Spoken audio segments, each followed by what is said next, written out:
అంబేద్కర్ ఆలోచన విధానాన్ని స్ఫూర్తిగా తీసుకుని ముందుకెళ్తామన్నారు కేంద్ర మంత్రి కిషన్ రెడ్డి.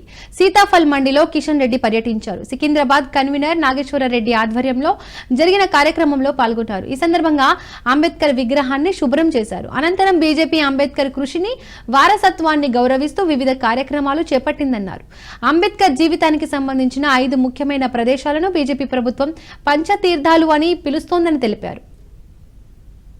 వర్ధంతి ఉత్సవాలను కానీ వారి యొక్క ఆలోచన స్ఫూర్తిని ప్రజల మధ్యకు తీసుకుపోవడం కానీ వారు చూపించినటువంటి బాటలో పార్టీని ముందుకు తీసుకెళ్లడం కానీ మేము తూచా తప్పకుండా చేస్తా ఉన్నాము. దేశవ్యాప్తంగా కొన్ని లక్షల విగ్రహాలను భారతీయ జనతా పార్టీ ఆధ్వర్యంలో శుభ్రం చేసి అలంకరించి రేపు జరుపుకోబోయేటువంటి 134వ జయంతి ఉత్సవాలకు సిద్ధం చేస్తా ఉన్నాము. ప్రతి నెల 5 కేజీల చొప్పున తెలంగాణ రాష్ట్రంతో సహా బియ్యం ఇస్తా ఉన్నాం.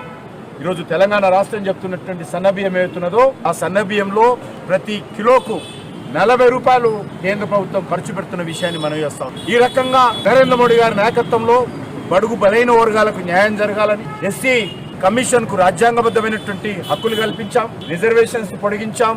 రానున్న రోజుల్లో అన్ని రకాలుగా డాక్టర్ బాబాసాహెబ్ అంబేద్కర్ ఆలోచన స్ఫూర్తితో దేశాన్ని అభివృద్ధి దిశలో తీసుకెళ్లడము, దేశంలో దారిద్ర్య రేఖకు ఉన్నటువంటి ప్రజలను వాళ్ళకు చేయూతనందించి పైకి తీసుకురావడము. గత 10 సంవత్సరాలలో 25 కోట్ల మంది ప్రజలను ఈ యొక్క